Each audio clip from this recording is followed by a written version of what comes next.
Tuhan izinkan proses lewat saudara kita sendiri. Karena berbeda. Tapi tidak apa-apa. Kalau ada perbedaan kita bawa dalam hadirat Tuhan. Supaya nanti Tuhan yang bicara pada masing-masing kita.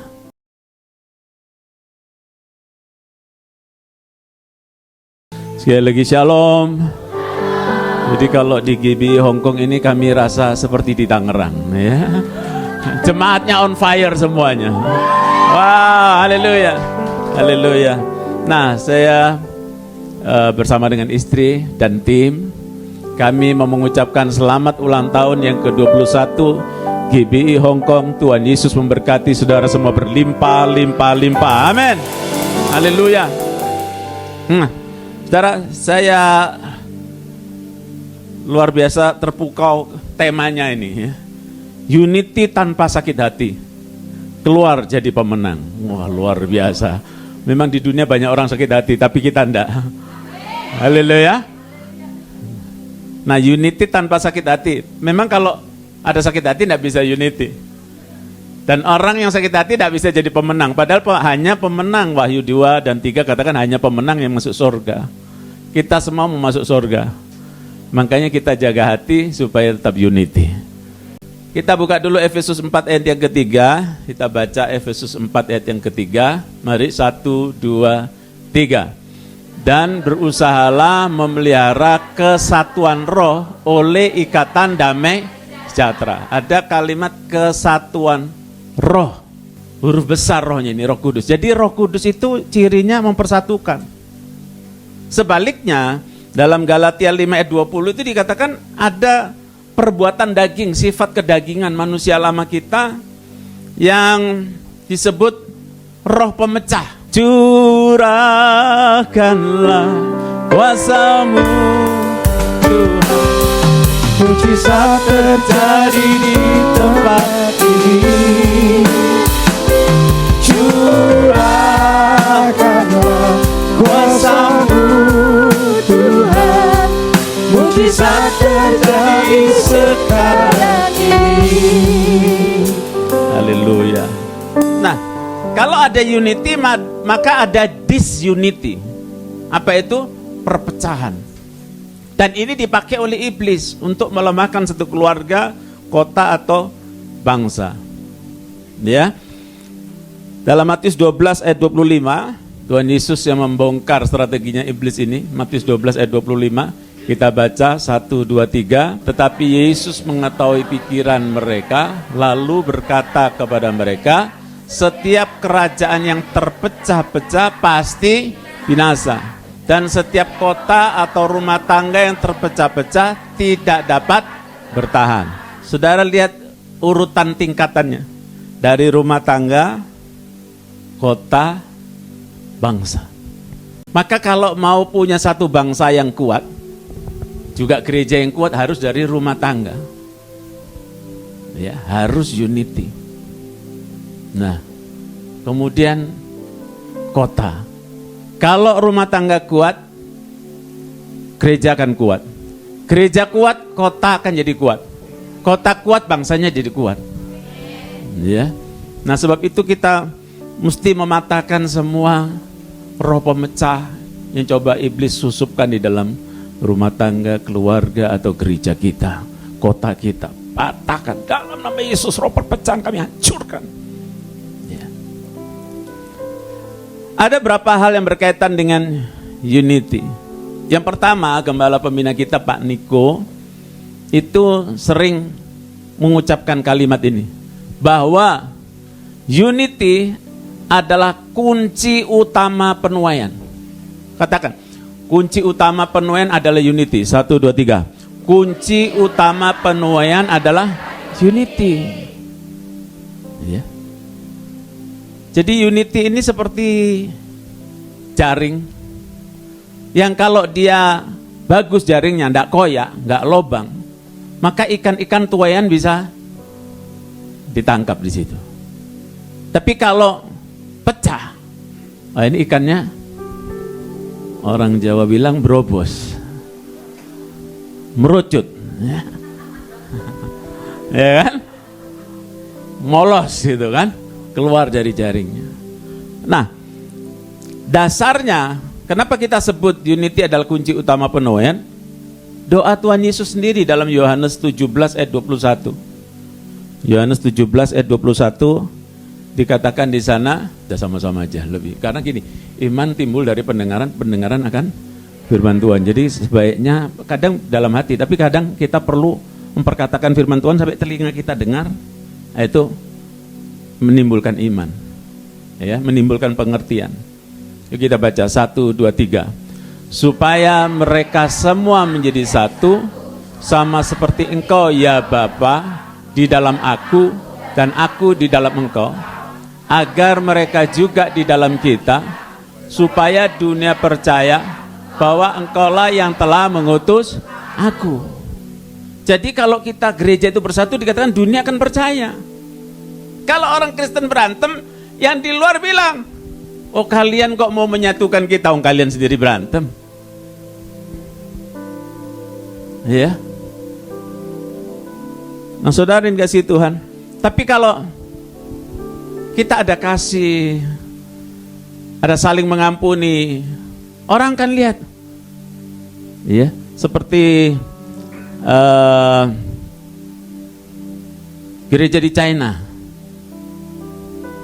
Jadi pemimpin dari underground church, ya, gereja bawah tanah, Pak Dennis Belkam katakan, dia dipanggil oleh pemerintah, lalu diberitahu, oke, sekarang kami mengaku memang orang Kristen, berkembang 100 juta lebih di China. Tepuk tangan buat Tuhan Yesus, haleluya, haleluya. Kenapa? Karena dikatakan kalau pengikut Falun Gong, ada yang namanya Falun Gong, itu dianiaya, mereka melawan. Tapi kalau orang Kristen enggak. Orang Kristen dianiaya sampai dibunuh, mereka enggak melawan. Sampai algojonya yang jaga penjara sekalipun akhirnya bertobat. Kenapa? Karena lihat kasihnya orang Kristen. Enggak membalas. Alkitab berkata pembalasan adalah hakku, kata Tuhan, bukan hak kita. Saudara yang dikasihi Tuhan, memang tidak gampang. Tapi kalau kasih Kristus penuhi kita, kita akan dimampukan untuk bisa mengampuni orang yang bersalah kepada kita. Ya, yang nyakitin, yang tadinya membuat kita nek. Tadinya kita nggak bisa menang, lihat orangnya, waduh langsung nek ya. Tapi begitu kasih Kristus penuhi kita, iya kasihannya. Ya dia ada kurangnya, tapi saya juga banyak kurang. Ya sudahlah, nanti biar urusan masing-masing sama Tuhan. Nah saudara yang dikasihi Tuhan, pada waktu tim teologi GBI Jalan Jenderal Gatot Subroto, jadi keluarga besar kita yang Tuhan percayakan pada Pak Niko sebagai gembala pembina, itu GBI Jalan Jenderal Gatot Subroto, kita singkat dengan GBI Gatsu. Nah tim teologi ya, sekarang ini ada tim teologi. Ya, jadi kalau kita diserang, tim teologi yang jawab.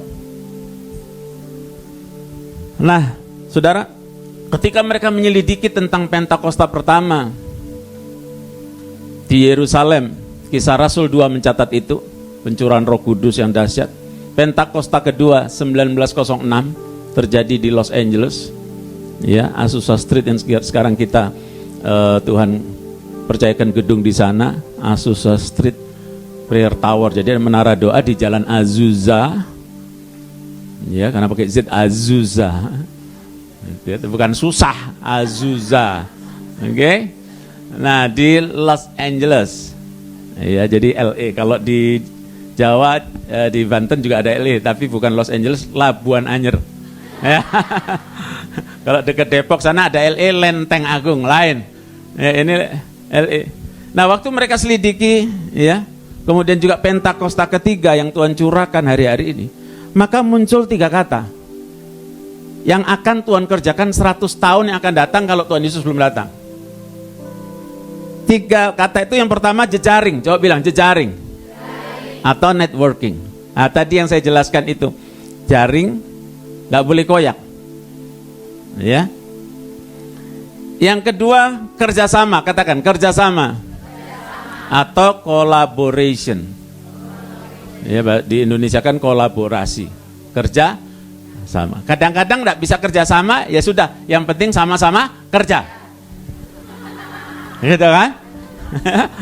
Ya, orang nggak mau sama kita, ya sudah, nggak apa-apa, sama-sama kerja aja. Ya, nanti dapat upah masing-masing dari Tuhan. Yang ketiga, persatuan atau unity. Katakan persatuan. Ya, ulangi. Jejaring, kerjasama, persatuan. Nah, ini yang kau kerjakan. Nah, kami lihat itu ya, ketika Tuhan bawa gembala pembina kita ikut masuk di dalam jejaring dari gereja-gereja yang besar di dunia ini. Jadi Tuhan bawa Pak Niko masuk, singkat cerita, jangan ceritanya panjang, saya persingkat ya, khotbah ulang tahun enggak boleh panjang-panjang ya. Jadi ketemu Pak Billy Wilson, lalu ditawari masuk Empower 21. Apa itu Empower 21? Empower 21 itu jaringan gereja yang beraliran Pentakosta, gampangnya begitu. Yang diberdayakan Roh Kudus, yang percaya bahasa roh. Sekarang kira-kira menurut data ada 700 juta orang di seluruh dunia. Boleh tepuk tangan buat Tuhan Yesus. Haleluya. Haleluya. Ya. Lalu barusan di Empower 21 yang di Amsterdam, ya, itu sama-sama komitmen dengan yang dari gereja baptis. Perwakilan dari gereja baptis terbesar di dunia itu Rick Warren. Kemudian yang ketiga, perwakilan dari gereja Anglikan. Gereja Anglikan, gereja mainstream seperti Protestan, nah mirip-mirip begitu. Besar juga ini. Itu Nicky Gamble, namanya Pak Nicky Gamble. Tulisannya Gumble, bacanya Gamble, gitu kan? Mewakili gereja Anglikan dan founder Alpha Course. Mereka, singkat cerita begini, punya target untuk sama-sama Tuhan kasih targetnya, padahal tanpa janjian ini, menyelesaikan amanat agung, pergi jadikan semua bangsa muridku, itu selesai 2033. Ya, apa maksudnya menyelesaikan amanat agung? Matius 24 ayat 14. Dan Injil kerajaan ini akan diberitakan ke seluruh dunia, menjadi kesaksian bagi semua bangsa, sesudah itu barulah tiba. Artinya Tuhan Yesus datang yang kedua kali. Siapa yang mau Tuhan Yesus segera datang 2 kali? Oh, haleluya. Nah, ini Kristen yang sehat. Haleluya. Kalau enggak, waduh Tuhan saya belum menikah, jangan dulu. Wah, benar. Ya, dulu ada teman saya di sekolah Alkitab, waktu guru saya terangkan tentang kedatangan Tuhan Yesus, dia angkat tangan, Pak, saya belum menikah, Pak. Saudara, apa yang terjadi? Akhirnya dia menikah, tapi babak belur, tidak diberkati. Jadi harus menomorsatukan Tuhan daripada pernikahan. Tuhan harus nomor 1 dibanding suami, istri, anak, bahkan diri kita. Haleluya. Nanti dikasih yang terbaik sama Tuhan, seperti saya. Haleluya. Ya, ada diaken di Batam, Rayon 10, jemput saya untuk khotbah, lalu kenalan, terus dia tahu, oh jadi Pak Peter ini dapat adiknya Pak Niko. Oh iya, terus dong, wah bejo sampean Pak, loh, bejo sampean, untung kamu, loh, saya dalam hati, bisa sama-sama untung lah Pak, ya. Sama-sama untung. Memang yang suka sama istri saya banyak, tapi yang suka sama saya juga banyak. Ya. Haleluya. Jadi jangan memecah belah. Ya. Haleluya. Saya bukan pria murahan. Haleluya. Saudara, jadi kita mesti lihat ini. Tuhan sedang bergerak untuk membawa gerejanya, ayo selesaikan amanat agung. Karena di kitab Petrus dikatakan, kita bukan cuma menantikan kedatangan Tuhan Yesus, tetapi bisa mempercepat kedatangan hari Tuhan. Ya. Saya mau cepet-cepet aja Tuhan Yesus segera datang. Wih, dunia makin tidak karu-karuan. Ya. LGBT, waduh, bingung kita saudara. Ya. Di Amerika kami lihat badannya gede, pakai kumis brewok, tapi pakai rok. Waduh, saudara, Lama-lama toiletnya udah nggak jelas. Oh Tuhan, cepat datang Tuhan. Tapi sebelum kau datang, pakai kami selesaikan amanat agung. Menangkan banyak jiwa. Wow, seperti GBI Hongkong ini. Saya lihat, oh Tuhan pakai saudara untuk memenangkan banyak jiwa. Tepuk tangan buat Tuhan Yesus. Haleluya. Haleluya. Saudara yang baru jadi percaya pada Tuhan Yesus, bangkitlah. Tuhan juga mau pakai saudara. Lebih dahsyat lagi untuk selamatkan keluarga-keluarga saudara. Mungkin perlu waktu, ya ujian kesabaran, tidak apa-apa, bertekunlah, jangan pernah menyerah. Sebab roh di dalam saudara dan saya itu roh pemenang. Bertahanlah, pada akhirnya pasti menang. Kalau istri saya punya istilah ujung-ujungnya pasti menang. Ujung-ujungnya? Jawab bilang, ujung-ujungnya pasti menang. 1, 2, 3. Ujung-ujungnya pasti. Kelihatannya mau kalah, tahu-tahu menang. Itu. Asal bertahan. Oke. Yang kedua, unity itu tidak mudah tapi bisa. Kalau kita mau mengenakan pikiran dan perasaan Kristus. Dikatakan di Filipi 2 ayat 1 sampai 5, jadi karena dalam Kristus ada nasihat, ada penghiburan kasih, ada persekutuan roh, ada kasih mesra dan belas kasihan, karena itu sempurnakanlah sukacitaku dengan ini. Hendaklah kamu sehati sepikir dalam satu kasih, satu jiwa, satu tujuan, tidak mencari kepentingan sendiri atau puji-pujian yang sia-sia. Sebaliknya hendaklah dengan rendah hati yang seorang menganggap yang lain lebih utama daripada dirinya sendiri. Dan janganlah tiap-tiap orang hanya memperhatikan kepentingan sendiri, tapi kepentingan orang lain juga. Nah, kenapa bisa terjadi itu? Saling mengasihi, persekutuan roh. Ayat 5 kuncinya. Baca sama-sama, 1, 2, 3. Hendaklah kamu dalam hidupmu bersama menaruh pikiran dan perasaan yang terdapat juga dalam Kristus Yesus. Ini dia. Kalau ada pikiran perasaan Kristus yang penuhi kita akan banyak ngampuni. Kita tidak mau menyimpan dendam, kecewa, kebencian. Haleluya. Orang nyimpan kebencian itu rugi sendiri. Ya, menyebabkan stres. Stres itu bisa menyebabkan berbagai penyakit. Stres berat. Tapi orang yang gembira hatinya bersih, hati yang gembira adalah obat. Lalu ditambahi yang manjur. Jadi kalau tidak sempat beli obat, gembirain hati aja. Pandang Yesus supaya tetap gembira. Haleluya. Pasti lebih sehat. Yang ketiga, unity tidak sama dengan uniform. Seragam. Orang yang suka kumpul belum tentu unity. Kumpulan belum tentu unity. Tapi kalau orang unity suka kumpul, suka bersekutu.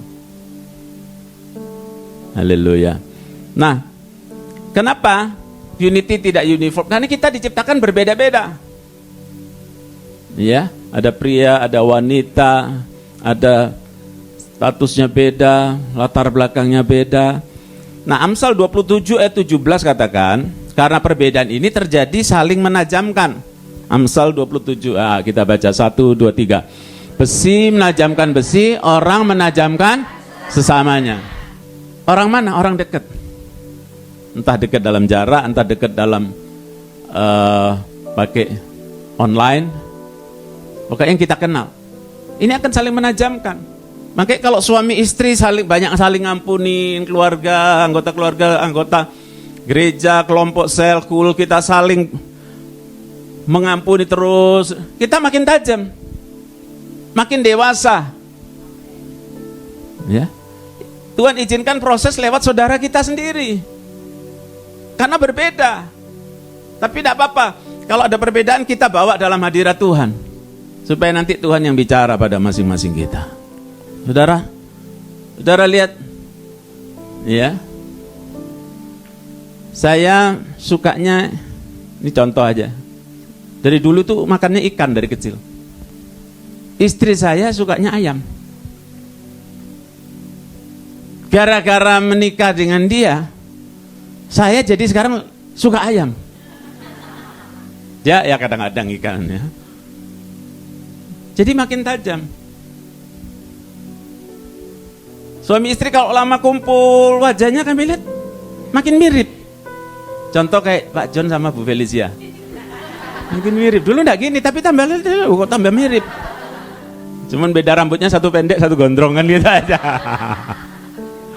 Bapak saudara juga gitu, Papi Bobby dan Mami Nelly. Makin mirip. Berarti makin nyatu. Haleluya. Saudara juga nanti makin diproses makin mirip apa? Mirip Tuhan Yesus. Tepuk tangan buat Tuhan Yesus, haleluya. Gaya hidupnya, doanya, kuasanya seperti Tuhan Yesus. Terakhir yang keempat. Saya sebut terakhir ini supaya saudara lega. Wah ya sudah. Khotbahnya tidak terlalu panjang, tapi saudara siapkan hati supaya hari ini saudara terima pengurapan. Ya. Unity yang keempat bukan berarti kita mengkompromikan kebenaran dengan hal-hal yang bertentangan dengan firman Tuhan. Jadi kalau ada yang mengajar Yesus tidak sederajat dengan Bapa, wah ini nggak benar. Kita nggak bisa kompromi, kita nggak bisa unity dengan begitu. Karena kebenaran tidak bisa dikompromikan. Benar-benar, salah-salah. Nah kita di Indonesia juga begitu. Meskipun berbeda akidah, keyakinan, tapi kerukunan harus terpelihara. Ini saya kutip dari mantan ketua Forum Komunikasi Kerukunan, ya, umat beragama Banten. Beliau yang ngomong, kalau Anda Kristen, percayalah Kristen paling benar. Kami Islam percaya Islam paling benar. Yang Buddha percayalah Buddha paling benar. Hindu percaya. Tapi kerukunan harus terpelihara. Tidak usah saling nyerang. Nah saudara yang dikasih, tapi kita juga tidak bisa mengkompromikan. Jadi percaya ini yang paling benar. Saya tahu urapan Tuhan akan dicurahkan untuk saudara. Saya rasakan Tuhan mulai siap mencurahkan urapannya. Saya terangkan dulu urapan menurut Yesaya 10 ayat 27. Dalam bahasa Inggrisnya, bahasa Indonesia nggak ada. And the yoke shall be destroyed because of anointing. Apa itu yuk? Tekanan, hook yang coba iblis taruh di atas hidup saudara dihancurkan karena pengurapan. Because of anointing. Pengurapan akan membuat saudara dan saya makin intim dengan Tuhan. Mari kita bangkit berdiri.